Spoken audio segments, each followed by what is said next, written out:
Communications and Events Manager, and we're back here at Derbyshire Place with Russ Royce. Well, I dropped my paperwork.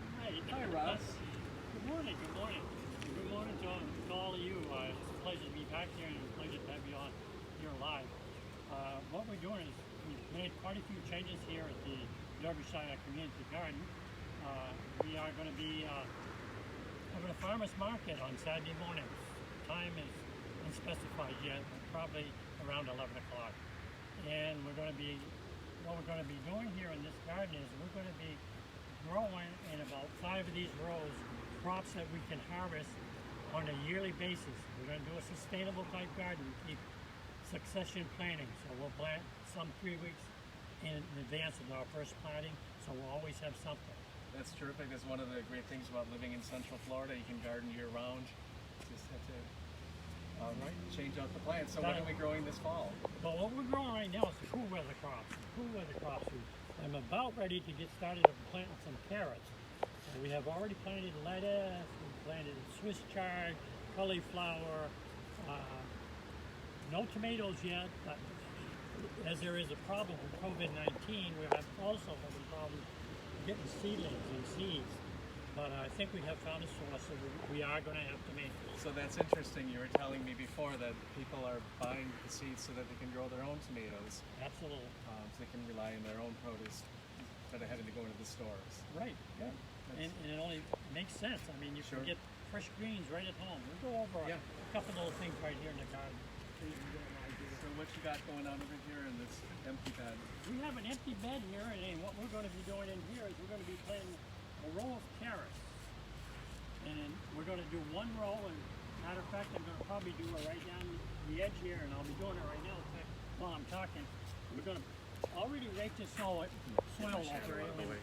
In order for carrots to grow, they have very small, tiny seeds, which I'm going to kind of try to give you a view of. This is what the seeds look like for carrots. Now, as you can see, they're very tiny, but there are different varieties. This is the standard carrot seeds that you usually buy when you go to the place you're buying your seeds. Now, there is another variety of carrot seeds, the same identical thing, only they call it pelleted seeds. And as you can see with these, look at that. They're large. And it does serve a purpose, because when you're planting carrots, you have a couple different ways of doing it. Most people will get their carrot seeds and they will do what I call broadcast. And actually what they're going to, they're going to take the seeds and put some in their hands like so, and they're going to go down here like this, putting them in. See, the carrots are going to need at least 1 inch, 2 inches spacing between them. So how we correct that, when we do it with broadcasting, we let them grow, and when they're up about 1 inch, 1.5 inches, we go along and snip the bottoms off the ones, thinning them out. Rather than trying to pull the whole carrot out, which disrupts the whole process in there, we just snip them off to give them some spacing in there. So when we do get ready to harvest, they'll be nice and long and look great. But basically all you have to do when you're planting carrots, it's not a difficult process. There's a couple different ways you can do it. You can do it like we're doing in a raised bed, if you desire to do that, or we can do it in a container. Now, carrots do very nicely in containers, and you can get a felt bag like this. I'm going to have to promote Amazon. If you go on Amazon, and you can buy those bags, they're for a couple bucks, maybe $3. The felt bags, the roots will come through the sides, and they automatically drain out. So you can put them out in your backyard, beside your window, or whatever, and they'll grow beautifully in there. You can space them out and keep your eye on them and water them periodically. They do like watering, to be watered, and if you go away for a couple of days, they won't die. So now that I have my soil all prepped, I've already fertilized all this, I'm just going to make myself a row. Whatever you have on hand, you know, maybe you've got a yardstick, whatever. And I'll just kind of open that row up. A rule of thumb on planting any seed in your garden is the size. You take the size of the seed, which in this particular case, if I'm using these the small seeds, the original ones, as very tiny, you want to have them go no deeper than 1.5 to 2 times the diameter of these seeds in depth. So you can see I'm not going to put much soil over the That's top not of very that. deep at all. No, because these are extremely tiny seeds. So what I'm going to try to do here, without losing too bad, is to get them to go in there like that. There's a couple different ways. I could have done it like this.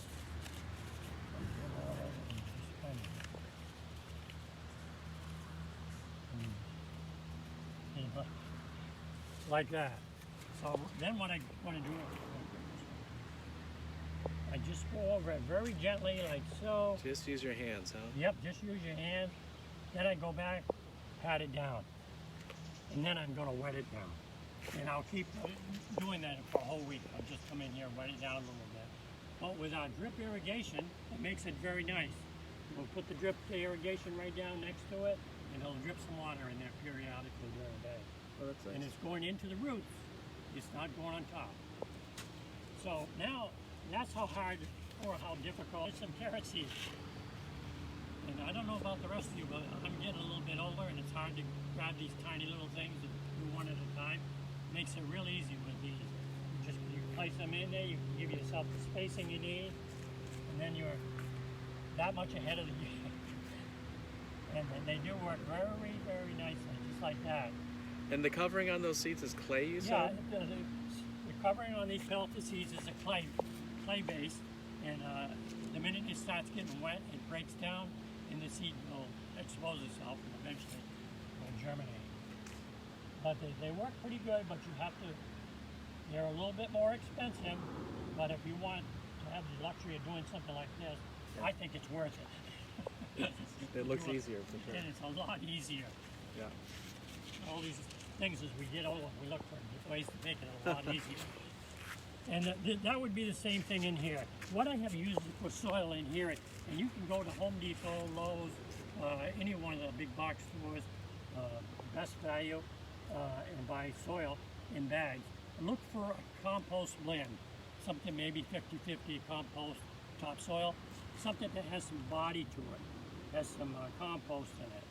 Because when any seed, any root crops that you're going to be planting, you want your soil to be pretty loose.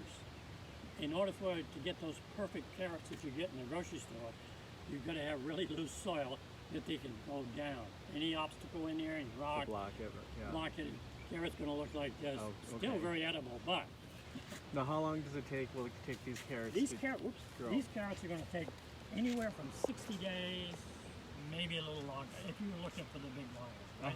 Now, if you're into having just a small carrot, maybe 45 to 50 days. Okay. You have carrots. It's for a couple months. So not too long.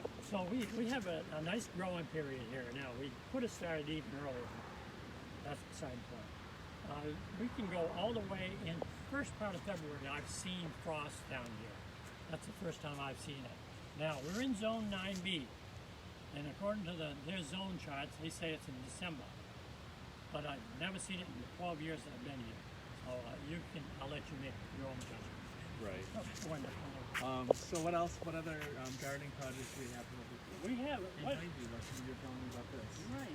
We also have these, which you might have seen in the past if you've been watching. These are what they call grow box, Farm Daddy grow boxes. They're automatic watering. It's automatically watered. But recently we had a nutritionist is going to do a special with the kids, young people.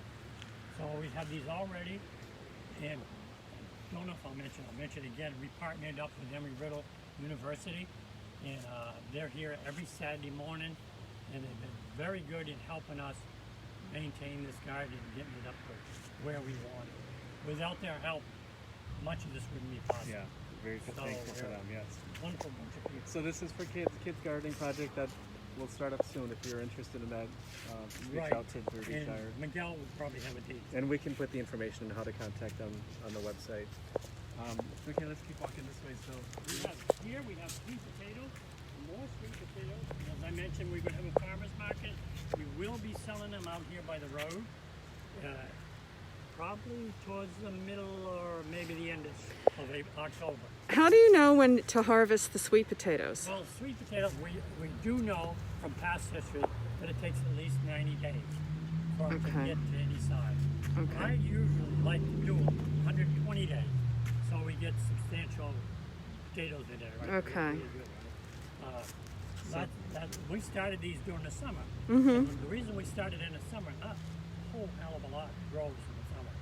So sweet potatoes too, and southern peas too. So Yeah, they look pretty hardy right they're there. actually just about ready right Yeah, now. okay. But we can. The nice thing about sweet potatoes, you can harvest them. We'll come out here, we'll cut everything down, start harvesting them, and leave them on the top of the soil. And what happens, we leave them there for at least a week to 2 weeks, hardens them up a little bit, makes them a little sweeter.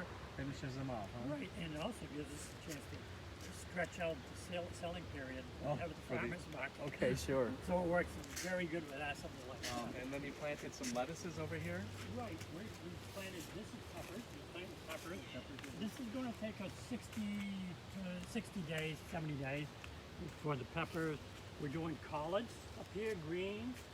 We're doing cauliflower over here in the corner. We had a request from a local restaurant who wants all the kale that we can possibly grow in greens. So we do actually have a couple plants in front that we're getting ready to plant this weekend. Yeah. Over by the Tower Garden. That's interesting. So there's plenty of growth going on still. Right, plenty of it going on. Collards, that's mustard greens, collards. We have Swiss chard here. A lot of greens, as you can see, a lot of greens, but all vital for our nutritional benefits. This is all lettuce in here. This is one of these is called a butter crunch, and that's a red leaf lettuce right there. And how long have these been in the ground? These have only been in here about 2 weeks, and these actually went in as seedlings that we got from our local nursery, Slingerland's nursery, who sells wholesale, and we were able to do it as a community garden to buy them from them. But this is probably about the right spacing. We want probably 12 to 16 inches. I might be pushing it, but we're trying to get as much as we can. But come the middle of October, this will be ready to harvest them. We'll be able to come out here and start harvesting. And how do we harvest this? Usually we just go down here on the lower leaves, which are going to be rather large. And they're all very sweet leaves, not, sweet leaves in the sense that they're not bitter. This is the time it's new lettuce, it tastes really good. So we'll come out here and we'll harvest a whole bunch of this and try to keep it in some plastic bags, sell it that way. We might mix it up with a couple different ones, have some red leaf with it, and butter crunch in.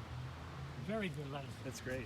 Very simple to do. And you can do this again, lettuce, you can do it with a seed. And the seed that I showed you on the carrot is similar size to the lettuce. That's why we always try to get seedlings. And if you're really ambitious at home and you want to try growing starting your own seeds, you can do that.